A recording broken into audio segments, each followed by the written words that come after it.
Hello, and welcome to episode 76 of Expertise is Overrated, the podcast that takes the time to answer the questions you didn't know you didn't want the answers to. I'm Vib. And I'm Sean, and neither of us has any clue what we're talking about. Which makes us just as qualified to talk about video game development as everyone on Reddit. That's quite a good one. I'm proud of you. Yes! Seal of approval. I'm glad you're happy. I mean, you could have made me look like a right twat. Instead, you sort of said what I'd have said anyway. So I try very hard not to make you look like a twat, because if we're both making you... That was my joke, yes. If we're both making you look like a twat. Yeah, I got you there quickly. It's really unfair. We all know where that was going. You don't sound nearly angry enough. The reason we picked this topic today, because you were like, I'm very angry because I'm in pain. Yeah, the problem is, it turns out being in pain all day is really tiring. So I was angry when we were speaking earlier. Which was, to be fair, like 10 a.m. or whatever. Which was like 10 a.m. because I hadn't slept very well because, as previously mentioned, I'm currently just in pain. But no, that's just manifesting as just heavy fatigue.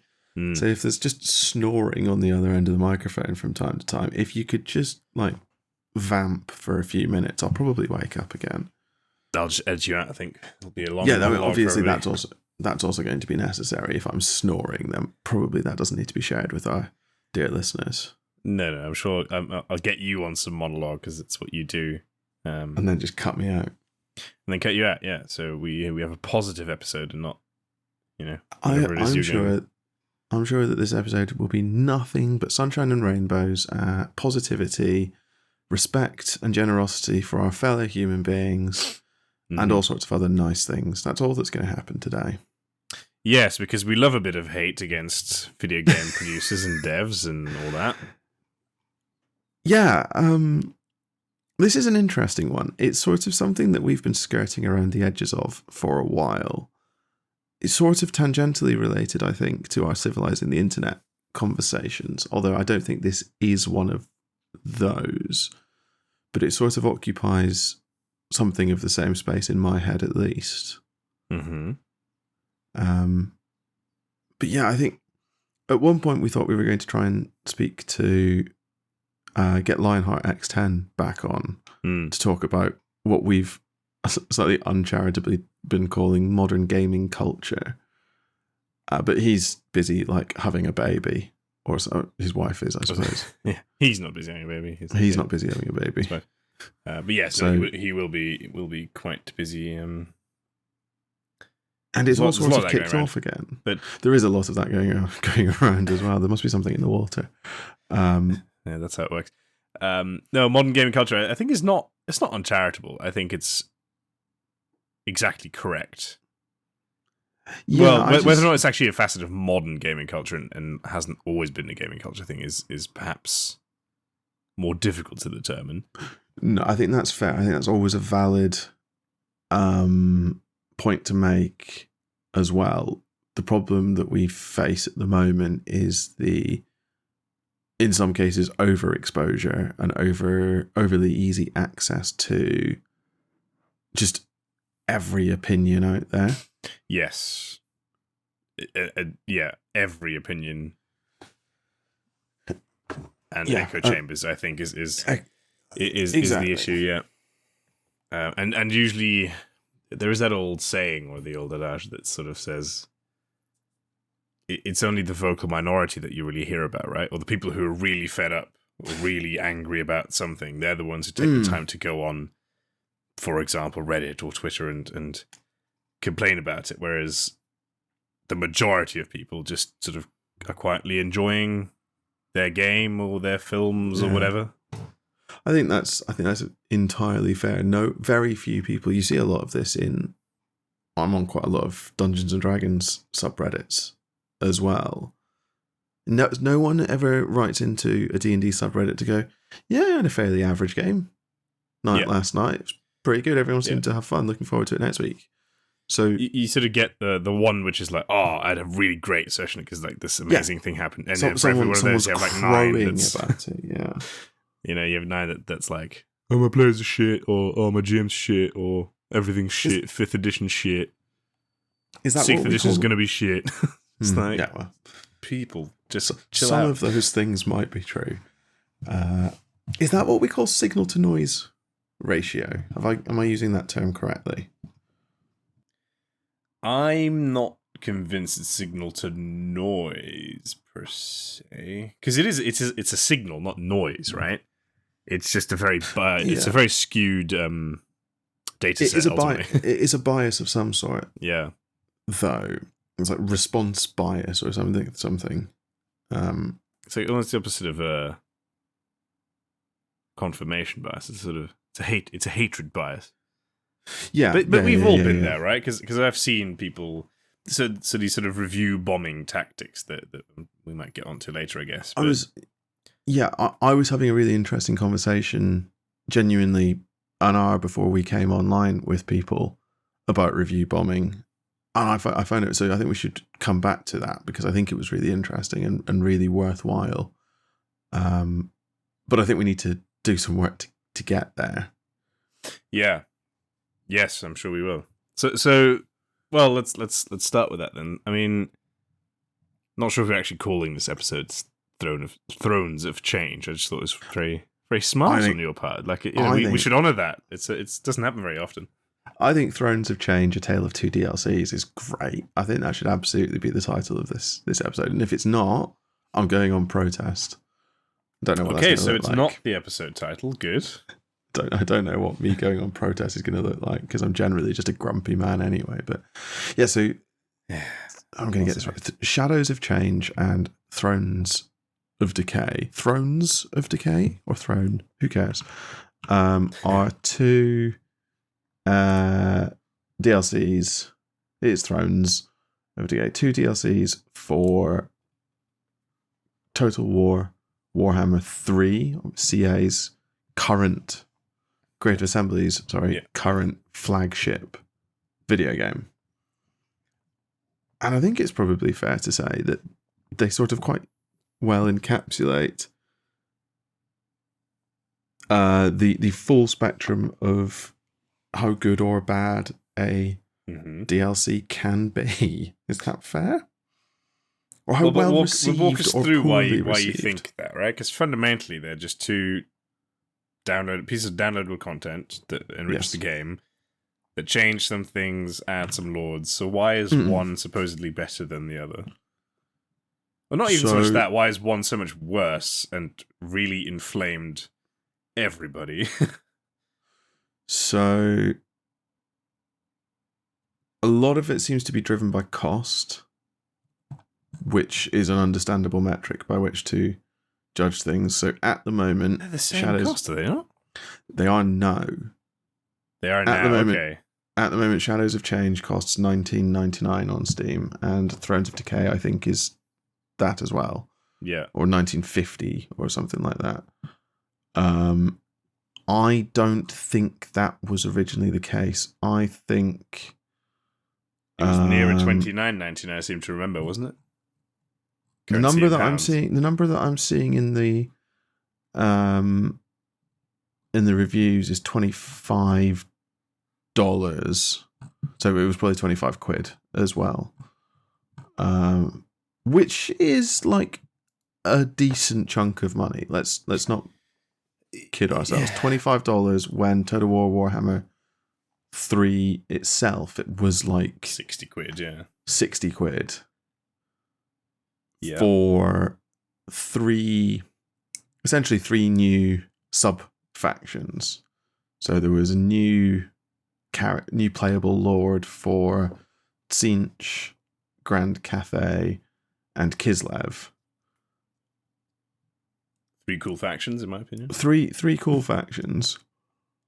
And I don't think there was much of a suggestion that the factions themselves weren't good. I don't think there was much. I didn't see much of people complaining, oh, what you've done isn't good, so much as what you've done isn't enough. Which already surprises me. Different metric. Right, so let's unpack that. Because, I mean, the old DLCs for Warhammer 2... Yeah. think I'm right in saying, would essentially always be 2 paid lords and 1 free LC, right? 2 paid lords and 1 free LC. Because there was always something like Warden and the Paunch, you know. Like So it always sort of was a duo, and then a free third lord. So already you're getting. Well, I suppose you're getting the same thing. You're getting 3 lords with the DLC, but this is the challenge, right? So I'm looking at the costs now, and I'm going to assume that these DLC costs are the same as they've always been. So there were race packs, so that's an entirely new faction with 4 lords that were 15 quid. Yeah. Or there were lord packs, which were 2 sub-factions for an existing race. Existing factions, existing races, and those were usually paired with at least 1 free lord as well, and those were priced at £8, £7.99. Yes, that's right. And so this I think is the obvious source of distress for people, right? We've gone from 8 quid, or let's say 15 quid, to maybe be a bit fairer, to 20, if not £25. And the instant argument you get from a company like TA is, well, of course, inflation. Costs I hate to break gone it you, up. but that's an insane rate of inflation. if that's what you're claiming. But it is. Let's not mince our words. Inflation is not that high. I can't do the maths off the top of my head. But inflation's you're talking not, at least 20%. But inflation's not that far off. Like, inflation's been sitting for the last couple of if your game was years. 15 quid and you're now charging 20, that is, near a 30%. That's 33% inflation. Yeah, exactly. But inflation has been sitting at about 10% for a good few years now. 2 years at least. Has inflation been that high? Something like that. It's fluctuated, but yeah, for argument's sake, let's say that. Call it 8%. Let's be generous. Call it 8% for 2 years. And I think this is a point that we've made previously. Prior to that, inflation was still a thing. Inflation was still a factor. Like, inflation isn't a new thing. If we scroll all the way back to Call of the Beastmen in Warhammer 1, that was released in July 2016. Mm-hmm. And that was $14.99. So that's 8 years ago. $14.99. Then we come to where is Curse of the Vampire Coast? 2 years later, $14.99. There was inflation between 2016 and 2018. That inflation has not been baked into the price of Curse of the Vampire Coast. So between 2016 and 2018, CA was swallowing inflation. They were effectively selling, in real money terms, selling Curse of the Vampire Coast for less than they sold Call of the Beastmen for. Yeah, but does it really work like that? I mean, it does when your inflation rate spikes to 10%. Yes, it literally does work like that. That is literally how inflation works. But I take your point. But the problem is inflation is always a thing, right? And yeah, but that's I think my point. Yeah, but we don't really see that in real terms, right? Like the video game industry, for example, has been resolutely stuck. Well, was resolutely stuck at 60 quid for a new game for many years, until recent times where they've completely gone off the rails. And especially if you're buying something from Sony, it's like, oh, I'm sure you'll pay £90 for this, right? We'll throw in some digital audiobook or whatever. Oh, can we stop with digital audiobooks? Which is effectively inflation, right? They're like, this has cost us literally nothing to add to this game, but we're going to charge you an absolute fortune extra. Bullshit like that. But I get your point. I guess I'm sure. It is and it isn't. I do concede that there's an argument there. So you're right in saying that the SCA, but in line with the market, right? Because it's not like they're some sort of benevolent company who are like, no, we're not going to keep market rates for our DLC product and so on and so forth. right? So when they were charging $14.99 one year and $14.99 2 years later, I think they would look at the market and go, well, that's just, we're at this stage now, it's fine. And then obviously something broke. Perhaps a better comparator. So we should park Shadows of Change for a moment, because I think there is probably something to talk about there about quality dips and things like that. The first and second DLCs for Warhammer 3 were Champions of Chaos and Forge of the Chaos Dwarves. Now, Champions of Chaos effectively was a complete faction rework for the Warriors of Chaos, combined with 4 new legendary lords. It's basically a race pack, very, very loosely speaking. It's ever so slightly not, because you could technically play as the Warriors of Chaos without Champions of Chaos, but it's fundamentally just a race pack. And that's $12.99. Forge of the Chaos Dwarves is a race pack, but only with 3 legendary lords. So one fewer than both Curse of the Vampire Coast and Rise of the Tomb Kings. And that's $19.99, so the same price as Shadows of Change. Now, I think, broadly speaking, people were okay with Forge of the Chaos Dwarves costing 20 quid. I don't think they liked it, but I think we're sitting at mixed reviews on Steam. But I think, broadly speaking, people have decided that it's expensive, but what you get is worth it. Or broadly worth it. Which is, if you think about it, kind of nuts. Right? Because the base game had how many factions? A lot of factions. 3. And it costs... No, it had dozens of factions, didn't it? It had an insane number of factions. Yeah, and that cost £60. And then you're saying, for a third, we're going to give you a fraction more. £50. Yeah, so it's even worse. It was $49.99, so nearly half the price of the game. You get one more 40-odd%, and then it's like, have 3 extra dudes. Yeah, it is a bit of a slap in the face as a model, but again, it's market value, right? Because I mean, they're not just pulling numbers out their ass. So, Forge of the Chaos Dwarves.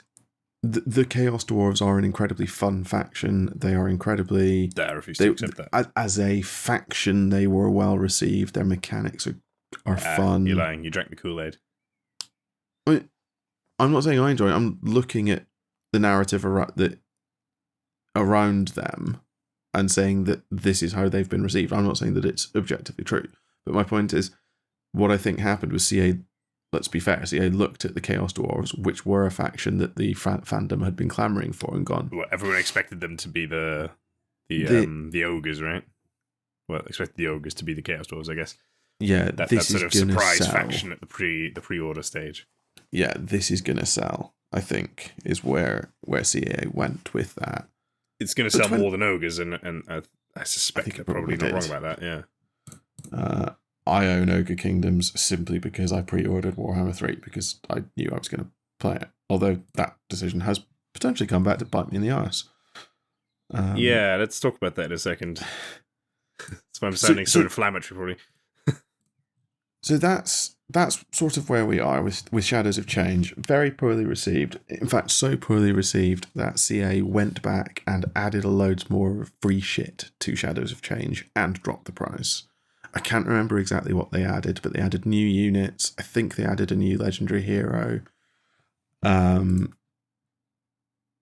it's still only sitting at recent mixed, all mostly negative on Steam. Like, it was atrociously received. Yeah. So then we come to Thrones of Decay, which released this week. Week before, last week, something like that. Last week. And I think it's safe to say that something has changed, because all 3 of the lords are sitting at very positive on Steam. All 3 are being sold for £7.50, or you can buy all 3 of them for £19.11. So basically the same cost as Shadows of Change. Yeah, except there's something I don't like about the way that Steam is currently doing that. There's probably not a CA thing, but the way Steam is selling this, I find quite confusing. Is this the... It's yeah, that they're sort of billing all three together at 1911 as some sort of massive bargain because it's 15% off buying all three together. It's supposed to come as a bundle at that sort of price point. So there's something, and you're supposed to be able to say, I don't want all three. I'm happy with just Malachi or whatever. Right? Which you can do, and you can buy a Malachi for just £7.50. Yeah, and I think, but saying it that way around, it's like, oh, here's our DLC. It costs 20 quid for argument's sake. But if you don't want the whole thing, here's one Lord for $7.50 or two for £15. That I get, but saying there are $7.50 each, but you can get all three at like a reduced rate. That something off to me about that. It seems like a departure from how I've done it in the past. But anyway, that's I think more it a is. Steam thing. I think that's a Steam storefront thing because I've never used the back end of the Steam storefront, but every time I've used it on the front end, it doesn't seem capable of breaking products down in the way that CA wanted to. Which is exactly as you described it. It might be that. It's a 20 quid DLC, but because you might not want to play as Elspeth, you don't have to pay 20 quid to get just Malachi and Tamarkan. You can just pay 15 to get the two of them, or just $7.50 from Malachi. So that brings me on to the second point, which I suspect accounts for a lot of why this has gone down so well, is that they reworked the Empire again, Key, and the Dwarves. Yeah. Two factions that everybody cannot get enough of. I'll never understand what people find so fascinating about playing the Empire over and over and over. But anyway, that's a separate episode. But that in and of itself, and from what you've told me, from what you've seen, I unfortunately haven't been able to really get into this. They're good reworks. Well, certainly the Dwarf rework is quite good, and everybody seems to be enjoying the Empire rework and the new Empire Lord. So I don't like the look of the new of Elspeth. It just doesn't jive with me for some reason. No, her vibes, it's not what I'd go for. But then I don't like the Empire generally. So if I was going to play an Empire game, no, I'd just play as Karl Franz. I'd probably buy Elspeth so that I could confederate Elspeth, but I don't like the look of her mechanics, if that makes sense. Yeah. They don't sit right with her. I don't like the look of her campaign mechanics. Sorry. Malachi just looks like stupid fun. But I need to wait because the CA need to fix the Dwarf remake. Because they rework because they broke something. Of course, it's broken. And I haven't seen anyone doing Tamarkan, but Tamarkan is wildly popular in the lore for reasons that escape me. And I think this is somewhat the bottom line, certainly when it comes to Total War Warhammer 3, is that yes, they're releasing DLCs, and some people are joining the DLCs, other people are not. Yeah. But more than that, people are just generally quite angry, I get the sense, that they're releasing new content for a game that isn't working to the standards the players are expecting it to work. That makes sense. Which I think is worth talking about. But before we do that, I think you hit something on the head there. But I think to specifically call it out, Shadows of Change was a DLC for 3 factions in Warhammer 3. Yeah. Tzeentch, Cathay, all new. Kislev. Yeah. All new. Whereas Thrones of Decay is 2 popular old factions. Yeah. And one way back. Warhammer 1. To go all the way back to Warhammer 1. So I do wonder there whether there's a level of excitement. Take Malachi, for example. Oh, it's exciting. The Dwarves are fine. Because the Dwarves had a long time not getting much attention in Warhammer 2. Yeah. So people have been excited for a Dwarf rework for ages and ages and ages and ages and ages. And now finally it's here. And you can buy Malachi Mackayson, who is a famous character from the Gotrek and Felix novels. And he's got stupid OP abilities and all of that. So, there's probably quite a lot going on sort of in the background that's being covered by, this is actually the sort of DLC that we're looking for. Yeah. And that's why I'm a bit annoyed, because so before we started recording, I was like, I'll open up Total War Warhammer 3. Turns out I'd uninstalled it at some point, so I had to re-download it, which is fine. Enjoy your 75 bajillion gigabyte download. Yeah. Funny enough, there's some guy knocked on my door trying to sell me the new fiber that they're installing in my area. I was like, can you see me downloading like lots of? Did you see something spike? Yeah. Like, have I shut down the area? Is that what's going on? No, but I booted it up, and then it did that weird thing again where it doesn't recognize any of my DLCs. Oh, that's really irritating. And all 70 DLCs that you've got. Well, quite and that's a lot of money, right? If you think about it. And so I quit the game, logged out of Steam, logged back in, and it just wasn't doing it. I was like, yeah, that's. I don't know. It just seems about right at the moment for all things Total Warhammer 3. It's just, yeah, just can't catch a break.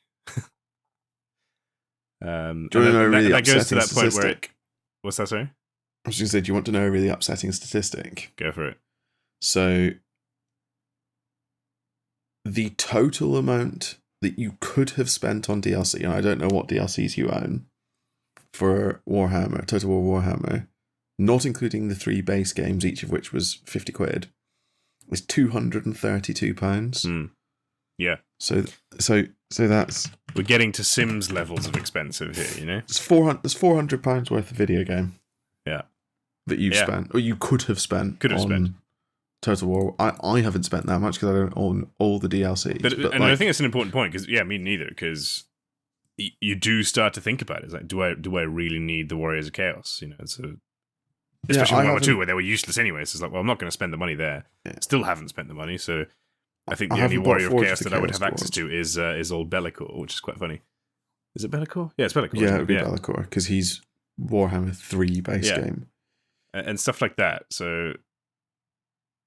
Yeah, it's a completely absurd amount of money, isn't it? Not to mention they charge you for blood, which will always be quite funny. Yeah, I never really know how I feel. There's lots of chat about how that's to do with ratings agencies and stuff like that. I'll happily believe that. I don't see why they make it quite so expensive, but... I mean, it was £3 for Total War Warhammer 3, and if you owned it in any of the previous games, you got it for free. Yeah, but this is sort of what I mean, right? If you think about it, that's £3 for them to essentially just change one line of code in an INI file somewhere. Like, you know.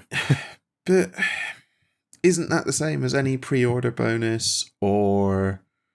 Yeah, like potentially. Horse armor and... Potentially, but equally, it's sort of, you know, it's a setting in other games, not a paid for setting. Yeah, but that's by the by. I sort of get why they may choose to do it this way, as you say, possibly a ratings thing where if you charge an amount of money, does that sort of circumvent things? But I really struggle to care about that one. Yeah, same. I just find it more amusing rather than anything else. But so as you say, it's a lot of money for, in fairness, a lot of game. I've spent hundreds upon hundreds of hours in those 3 games. I think my hour to pound ratio is well south of £1 an hour. Question is, how much of that have you spent playing DLC content? No, that's a fair question. How much of it is Tyrion? Or people playing Karl Franz just over and over and over, seemingly, and then being like, "Well, this DLC is shit." But it's like, yeah, but... I really like all the memes of what campaign are you going to play after you play your first Franz game in the new DLC? I just always find that very funny. And the answer to that question for most people is, well, Franz, of course. I'll play Franz again. I'll play Franz with exactly the same opening that I always play. Exactly. It's like got the first 50 turns planned out. Okay, it's a game of chess at that point. Yeah, we can't talk. It's just, Tyrion. Yeah, you play Tyrion, I play Thorgrim. Let's go. No, I've jumped around a bit. So that's sort of the high level summary, right? Thrones of Decay seems to be better received than Shadows of Change, and there's a lot going on around the fixing that CA have done, or the reworks that CA have done to existing popular factions, DLC lords for existing popular factions, much clamoured for lords as well. I don't think many people were clamouring for Yuan Bo for Grand Cathay. But why are we talking about this? Why is C8 appears to have turned it around a little bit relevant to expertise is overrated? It's a great question. Feels far too serious for us to be talking about. Yeah. And we have shares in CA, I assume. Well, Sega, but you got to go all the way up to Sega because I suppose that makes sense. Not listed. Well, they might have. Anyway, we're not going into CA's possible shareholder structures because I don't know what they are. I found myself incredibly frustrated during the Shadows of Change debacle, as I'm going to call it. But I found myself incredibly frustrated not with CA, but with fans of CAs. I mean, yes, putting in inverted commas with question marks after it. Well, supposed fans of the game franchise. I mean, let's not. Yes, I think that's any sort of loyalty to the company one way or another, and people who claim to like Total War, the series. Yeah, but I think there's it's an important point there. I suppose it's maybe coming back to not quite death of the author, but the sort of concept that I don't know, what am I trying to say here? You know, you can like a game or not like a game. That doesn't necessarily immediately reflect on the people who've made the game. If it's a stylistic choice, for example. And this has been my, not issue with Warhammer 3, but it's why I've not played anywhere near as much Warhammer 3 as I did Warhammer 2, and perhaps it's also just game fatigue, right? I'd like to change it up a little bit. Yeah. But there was just something about playing Warhammer 3 where it was like, this isn't quite vibing with me at the moment. And it's not because I thought it was a bad game. It's not because all of a sudden I was like, well, fuck Warhammer. It just, at the moment, it's not for me. And then step back for it.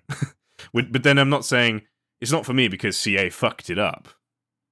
No. It ran as well as I expect any Total War game to run, quite frankly, as far as I was concerned. It ran well. You were able to play the game. There was bugs, but you know what? We all love Bethesda games too. So it made my PC a mild fire hazard, but that's par for the course. Well, exactly. You expect these things, and it's part of the charm in some ways. There was nothing game breaking that I ever encountered. And yeah, balance was all over the shop, but you try balancing a game that has quite that many factions. Exactly. You're the player. You're always going to be unbalanced because you're frankly way better than any AI. Until they make an AI that is better than you, and then everyone's going to hate that because can't win. My favorite conversation with game devs is how much do you hate player requests for better AI in your games? Because they say all the time it's the worst thing that players can ask for because players don't want the best AI that we can put in the game because they'll lose. Of course, every single time because we could just pay Google for a version of DeepMind. Yeah, well, shut up, Google. Yeah. Oh no, I've got a dot up here now, so I need to talk about Amazon. Otherwise, it's going to react and try and play chess with me or something. Exactly. Then you just get a Gary Kasparov situation where you get angry at a robot for beating you. Well, exactly. Nobody wants that. The best quote I ever heard from one of our mutual friends who works in game design is, players don't want an AI as good as Napoleon. Players want an AI that feels nearly as good as Napoleon until they beat it. Like, It's quite nicely put. Yeah. He has a way with words sometimes when he's not drunk. So very seldom. But I think that's exactly right. The AI in a Total War game, even on legendary difficulty, is there to massage the player's ego. It's not there to beat the player. It's inherent in the way they design the difficulty levels, right? Because it's not like they make the legendary AI necessarily better, or they don't put Napoleon's brain in it. They just give it cheats because this will give the player a challenge in a predictable way. It doesn't all of a sudden make our AI some strategic genius that's gonna, ambush you at Waterloo or whatever. It just doesn't work like that because whatever Napoleon did. It's all just event trees. It's all just event trees at the end of the day for an AI like that, and that's all that you can do. Yeah. But anyway, we're here to talk about why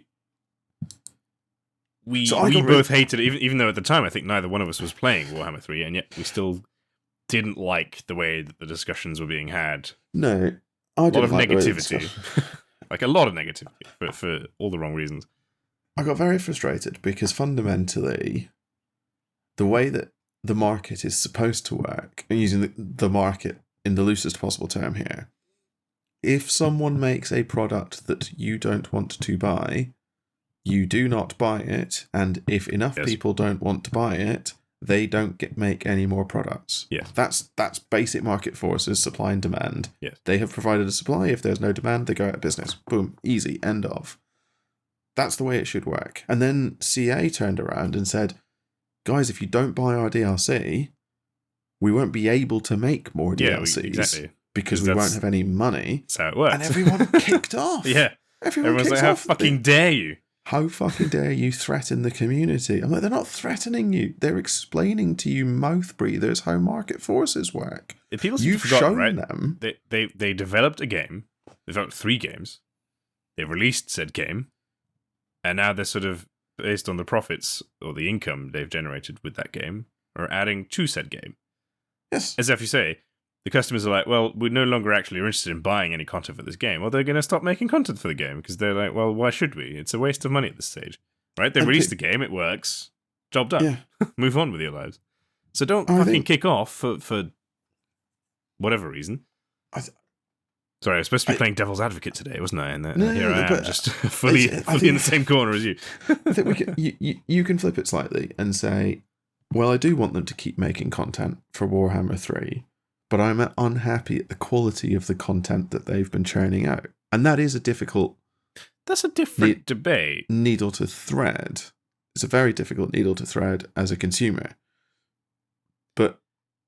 And this is where I think there is nuance to the argument, right? Because if the community overwhelmingly says, okay, it's great that you've made DLC that adds a Zinch Lord, but half your game is broken, in our opinion, in our collective opinion, right? Then I think there is some sense in a company like CA actually addressing that and saying, okay, fair enough, we could have maybe spent more time fixing the game. Yeah. But then as you say, you get into problems where, people need salaries and people need to be paid, so they kind of need to make it all work together, right? Which I think is what their model is. They release DLC and they fix things when they do that.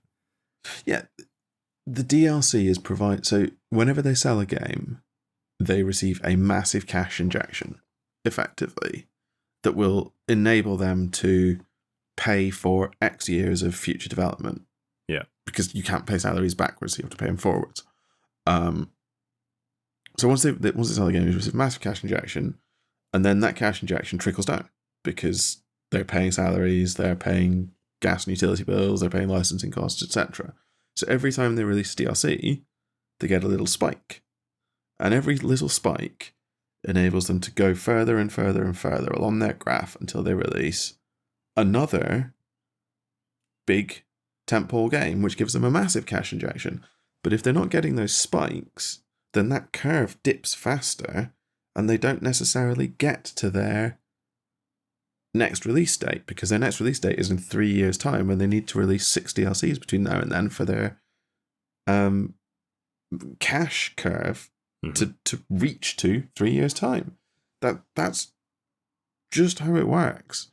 So if you don't have an obligation to buy a DLC for Warhammer 3, you don't have any obligation to buy anything ever.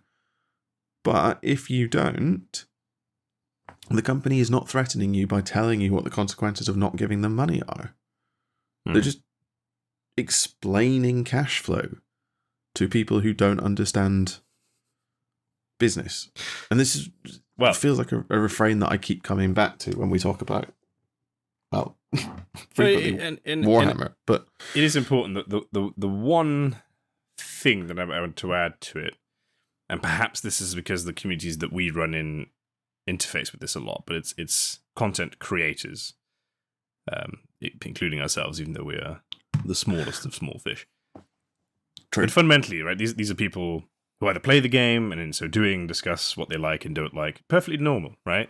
or people who review games, because that's sort of what their vibe on the channel is, or they'll go on social media and they'll contribute to these discussions. Yeah. What people sometimes forget is that they're in the same business, right? They don't make videos for the sake of making videos if it's their job. If they have other sources of income, they can maybe just do this for funsies. Well, that's a separate thing. But we do this for fun. Like, we're a good contrast there. We do this for fun. We can say whatever the fuck we want.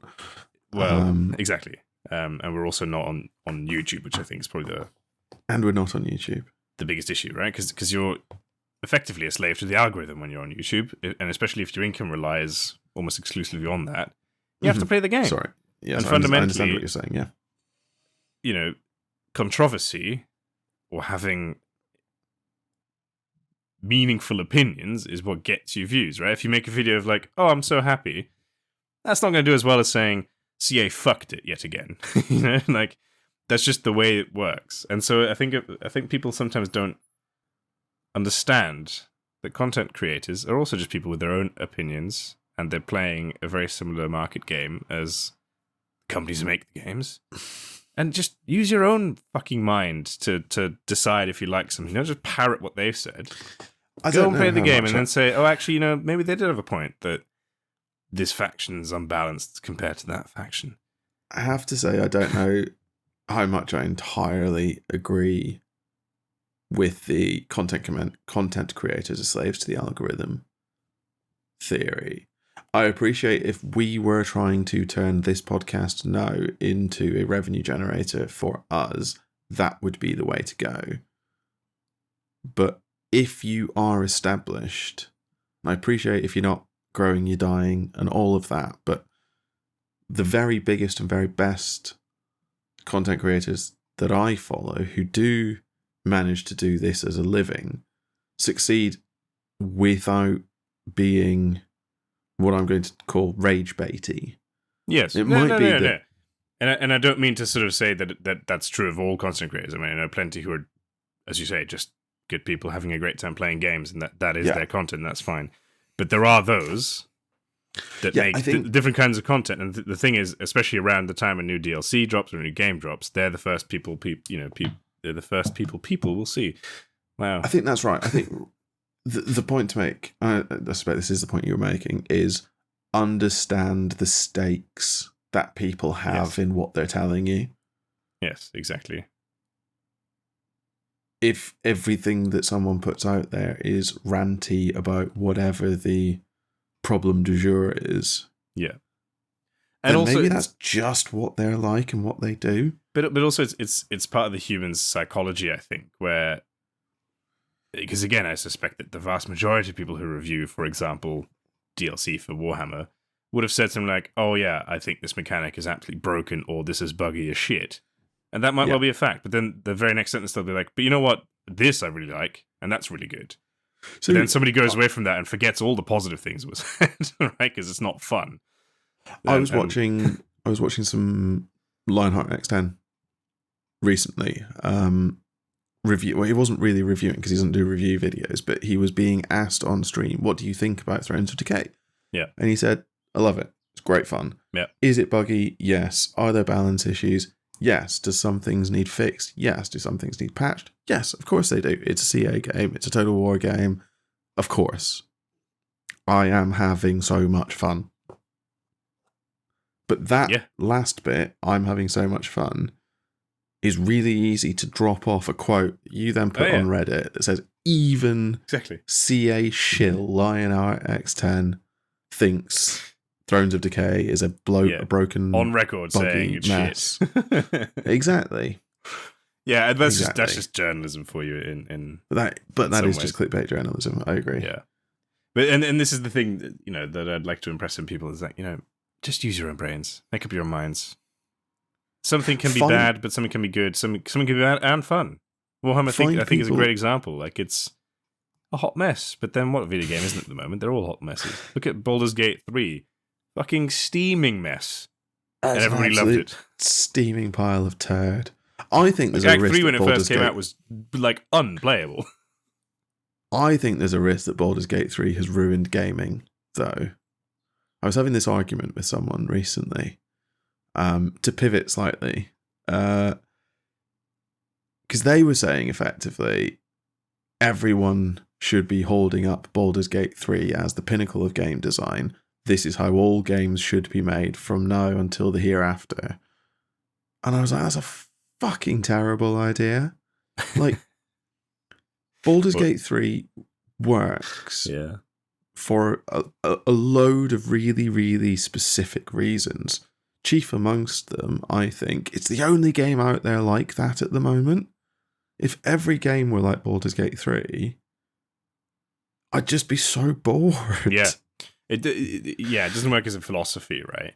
And it also does a disservice to a lot of other game devs who make great games, but again, different kind of studios. But but those games are also a bit buggy. Again, our mutual friend who works in game dev, not long after Baldur's Gate 3 came out, when he said, I've been playing it non-stop for 2 weeks because my wife's been away, and I love it. I absolutely love it. But I hate the narrative around it because Baldur's Gate 3 should not exist.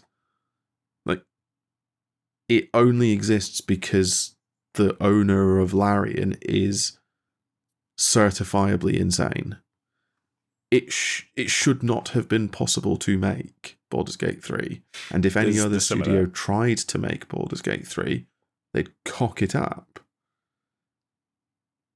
Like, there's something to that, yeah. I think it's an exaggeration from someone in the industry who's looking at the rhetoric around it being frustrated because.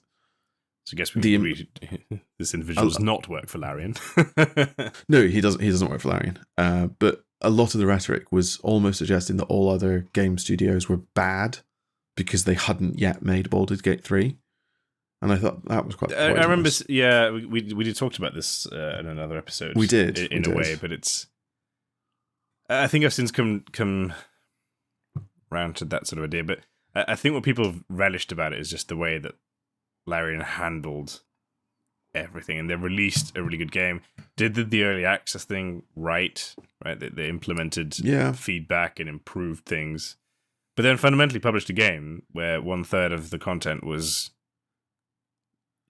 not of the same standard. It just wasn't good enough. Act 3 wasn't good enough. But unfortunately, the game was clearly so good and so different and was exactly what people were looking for that you could get over that, which I think says something. Yeah. I mean, and that's just a remarkable feat that I feel is going to be very hard to replicate by anyone else. Yeah. And the issue with something like Total War as a game series is that fundamentally you're always making the same game.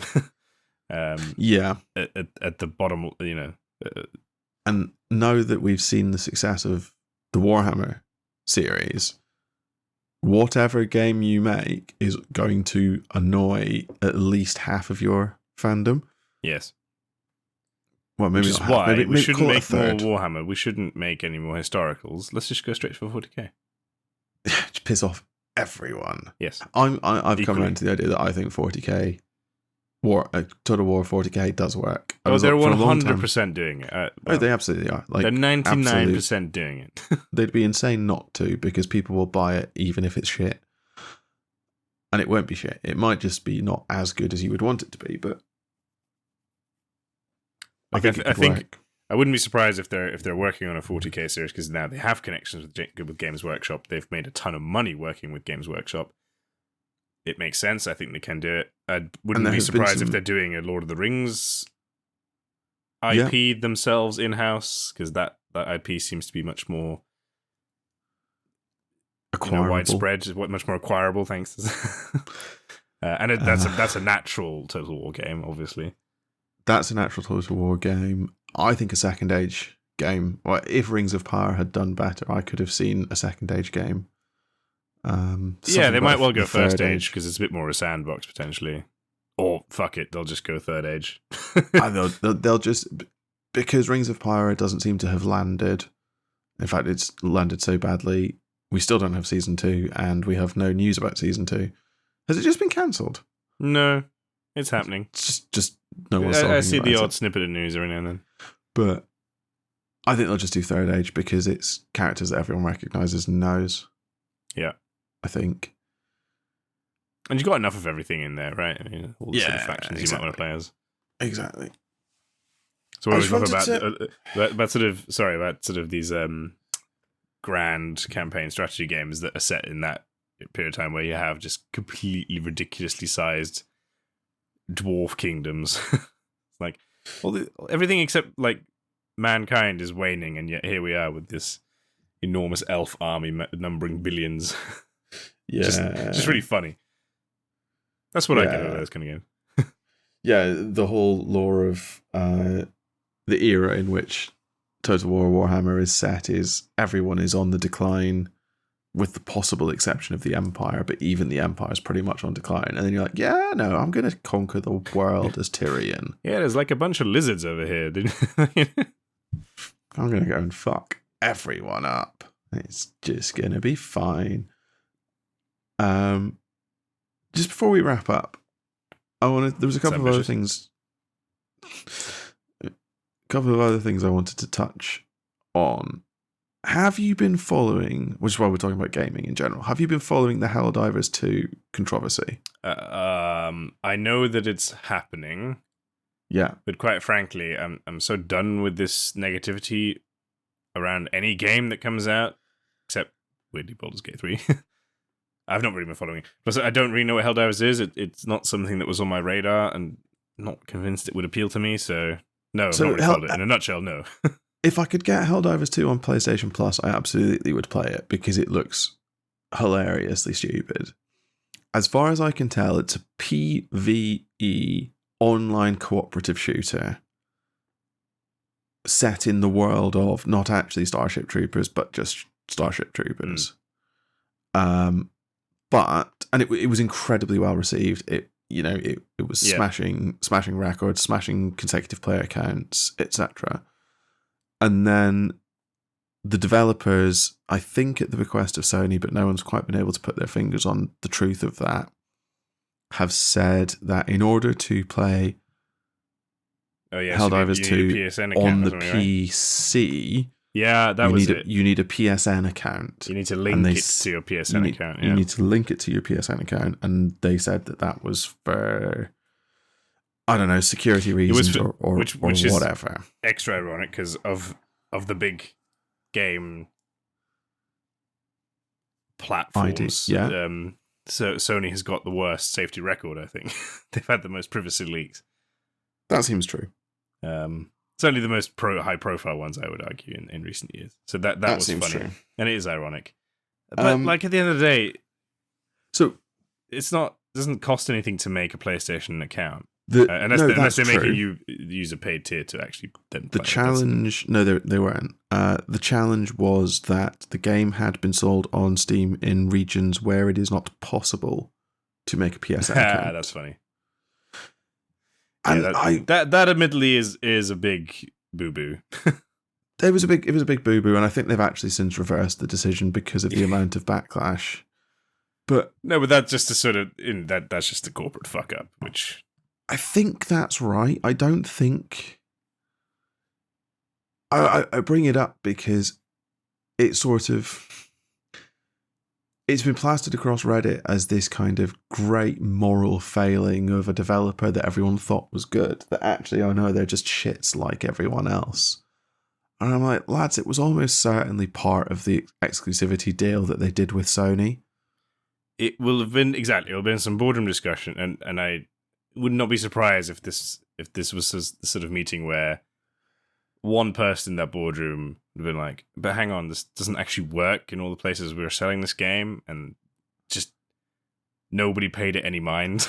I'll be honest with you. I'll be honest with you. Having sat in boardrooms, I would wager pounds to pennies that no one in the room knew that it was not possible to get a PSN account in every region in which they were proposing to sell on. Somebody might have had a memo that somewhere on page 17 said, to confirm that this actually works in all places. PSN, yeah, exactly, exactly. And as you say, this is just a corporate fight. It's just the way corporations work. Which there's a whole heap of episodes on that. But this is part of the thing. People have this idea of the sort of cacklingly evil conversations that happen in boardrooms between shareholders and executives and directors as these terms get used.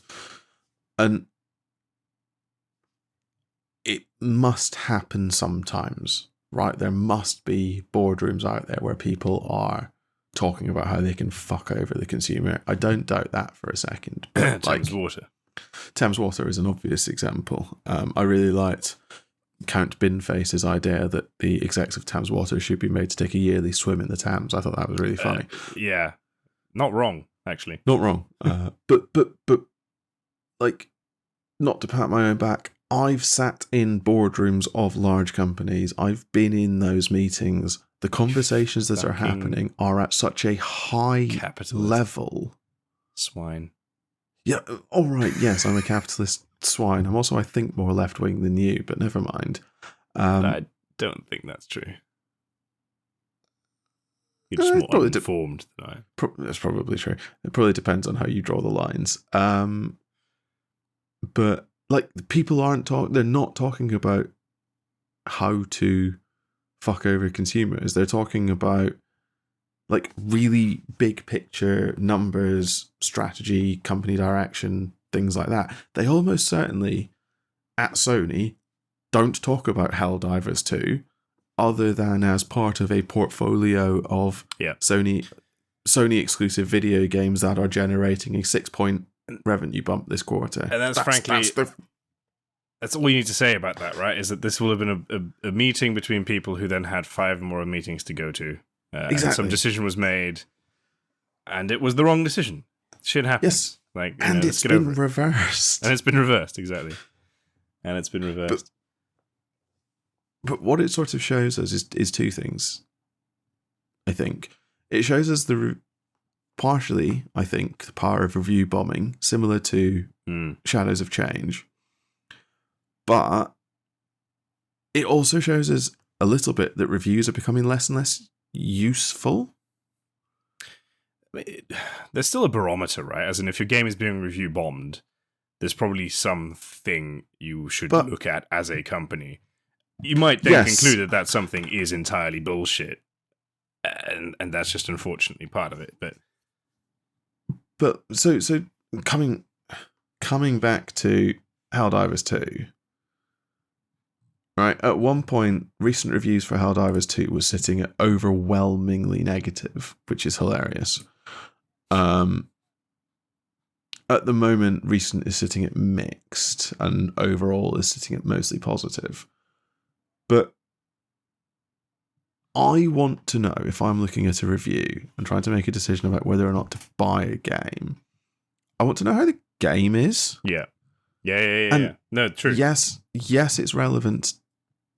If I can't make a PSN account, it's relevant to me that I need a PSN account to play Helldivers 2. That's entirely relevant. But I have a PSN account. But also, you know what? You then buy the game on Steam, you log in, it's like, please make a PSN account and link it. I don't have that. Then you go to Steam and say, I can't play this game, can I refund it, please? And they go, yes. Well, exactly. I just... It sucks, but, done. It's not a problem. Yeah. And so I agree with you, as a consumer, the reviews are becoming less and less useful, sadly. But luckily, I've never really taken much stock by them. I think what might be an interesting metric is one you mentioned earlier, which is concurrent player base. Which was what was suggested as a better barometer when I was having this conversation. This specifically was the conversation I was having earlier. Look at current concurrent players. That's really hard to say. Concurrent players. It is, except there's something funny going on there as well. Because, I mean, as you said, Helldivers 2 had some record. Before that, it was that Pokemon ripoff. Palworld. Yes, Palworld. And then Manor had the record for most concurrent players. It's sort of like... I don't know, something doesn't quite add up here, that all these games are setting new records. Either we're getting better at collecting the stats, or more people are playing games, I think, which would hopefully be the answer. It's just that there are concurrent player records are being broken because the group of players possible to be concurrent players is larger. Exactly. Which is great. Like, that's... depends on who you ask, that's great. But that's all that's happening there. Yes, all right, Manor Lords has been massively anticipated, but there's also more people capable of playing it. We need to not get overexcited. You know what's weird about that one? I was watching Lionheart. We shouted at Lionheart so much. I think he owes us money now. At this point, all that free traffic he's getting. But I was watching his early videos on it, and it looks amazing. Looks fantastic. Looks really good. Really well made, especially for sort of an early release type thing. And I like have no desire to play it. It's really I can't quite. How many of his videos have you watched? Of Lionheart's the first 3 or 4. You have seen the entire game. That might be the issue. Yeah, I sort of got, and that's why I sort of didn't watch, because I was like, well, there's not much else there at the moment. This isn't a criticism of the game because it's in very early access, but it is almost a warning to people who are characterizing it as the Second Coming. It's wildly unfinished. It's buggy as all hell, as far as I can tell. And it has no mid or late game. Well, it has a sort of an early mid game. It has a transition phase from sort of agrarian to urban. And to Lionheart's credit, he played it so well that I was like, yeah, that scratched that particular itch for me. I'm happy to have seen this. It looks great. Looks amazing, that game. Especially for one guy in a shed seemingly having made it. That's an unfair characterization. He subcontracted a lot of stuff. One guy in a shed who subcontracted a lot of stuff who made the game. Of course he subcontracted. I'm not suggesting that he made the entire game. That would be absolutely insane. I'm just making the point because lots of people on Reddit. No, I want to be this misleading content creator. God damn it! Sorry, it's an incredible thing for one guy in a shed to have made. See what one man can achieve when a company like CA can't do anything right. There's the soundbite. There's the soundbite. Think for yourself, people. Of course, one guy didn't make a whole game. That's completely well. Can make a game by yourself, but it probably it does happen. The guy who made Stardew Valley is a one-man game. Yes, but it's pixel art. Yeah, exactly. Great game by all accounts, but it's something else. Yeah. So yeah, I feel we're saying it a lot in recent episodes, aren't we? But like, just don't be dicks. Think before you speak. There was a lot of meaningful discourse. The reason we ended up talking so much about Total War today was there was a lot of really unpleasant things said about the devs quite personally. Yeah.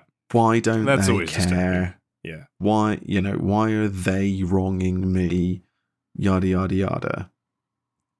I think back to when you go to work. You might love your job. I love my job. Some days I don't put in 100% of the effort because I can't be asked or I feel tired. But you're also in a fairly, you have a boss, but you do a lot of, as I understand it, you sort of do quite a lot of stuff kind of self-directed. Lots of people don't even get to, I turn up to work and do what other people ask me to do. That's the nature of the work that I do. Which is funny because then you instruct other people to do what you want them to do. Yeah, exactly. I'm part of that chain. I'm part of that chain, but it's almost certainly the case that the basic devs and the community people that you're interacting with, if you do happen to be interacting with them, are towing a line, developing whatever it is that they've been told to develop because they have rents to pay, mortgages to pay, food to buy, families to look after. You might love this, and they might as well love whatever it is that they're developing, but at the end of the day, they're doing it for the paycheck. Yeah. And that's just the way it is. They do it to the standards that are required. You've got good days, you've got bad days. They're not trying to slight anyone and whatnot. They don't the other thing is they don't deliberately put bugs in their games. Exactly. They don't deliberately leave bugs in their games because they don't test them. Total War is some of the most complicated games out there. Yeah. If anyone's ever worked on code that has involved multiple different authors, it really doesn't take very long for it to be a complete and utter clusterfuck. Right? So cut people some slack. But at the same time, I don't want to be too negative on the consumer either. I think it is good that we live in an age where people are expecting higher standards. And I would like to think that does in fact drive higher standards. So I let's do as not well, lose sight of that either. We made the point earlier, though, as a consumer, the biggest tool that you have at your disposal is your wallet. Yes. Just the market forces exist. Use them. don't spend your money, or use it, do a refund on Steam or whatever it might be. But like, can we just go back to this idea that companies are these distant things that make things that if we like them, we buy them, and just kind of leave it there?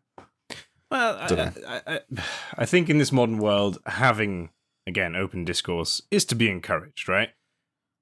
I might spend 50, 60 quid on Warhammer 3. I might play it. I might find it fun. But then I might say, you know what, actually, I think this is something that they could have improved, or that I would have liked to see different. And if it turns out that, 50 other people agree with me, okay. But then we just sort of say on a Reddit, and this is this is what always gets me about CA when they get vilified. It's like they actually have people from their company on subreddits and on social media who are very engaged, and they always talk active. Right. Don't get angry at those people. It's not their job to code the game. They're just sort of the interface you have with the company. Be happy that you have an interface, and then say, you know what, we all think maybe just turn down the I don't know, the hit rate percentage on Tyrion because he's too much of a fucking beast. Well, no one will have ever said that because that's stupid. But you get my point. Guys, Vlad might be overpowered again. Yeah, that's the whole point of Vlad. He's supposed to be completely insane. That's one of my favourite things. He's still not even the best von Carstein. It's kind of sad, really. People on Reddit posting pictures of like a level 27 Vlad being like, how do I kill him? And everyone goes, you kill him 17 levels ago. Like, yeah, you don't fight him at that stage. You've lost until you can find a way for the auto resolve to give you a win there, mate. Exactly. And everyone's like, oh, it's a shit game design. It's like, no, like, this should play. That's just Vlad von Carstein working as intended. I love that. It's really fun. Why am I getting steamrolled by the Warriors of Chaos that I've ignored for 100 turns? It's like, well, there's your answer. Guys, Vashdorst turned up in my campaign. What do I do? Restart. Well, that's my favourite one. Who gets to 100 turns anyway? Come on. Restart 20 times at that stage. That's also true.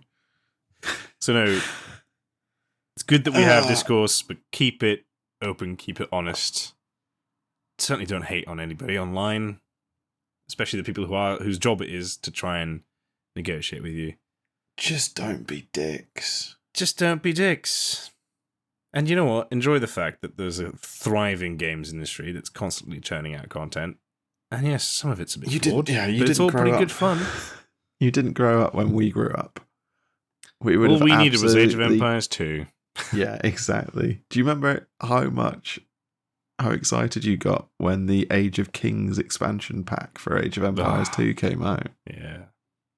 That was good shit. Was it the Age of Kings? That was a great DLC. It's funny they made him like that, Flawless game. Absolutely flawless. It was the Nothing Conquerors wrong with Age of Empires. pack, wasn't it? Age of Kings was what? Age of Empires 2 was gold. Yeah. Age of Conquerors was the expansion DLC? pack. It was, I think so. Well, not a DLC, I suppose. Not a DLC, because I bought a disc for it. Yeah. Download? What was that? Age of Empires, Age of... It's like the extended edition or something, wasn't it? Age of Empires 2, The Conquerors, video game expansion, 1999. Oh, no, sorry. It was released in 24th of August, 2000. First expansion pack to the 1999 real-time strategy video game, Age of Empires 2. Absolutely fucking nailed it. And I think on that victorious bombshell, unless you have anything to add...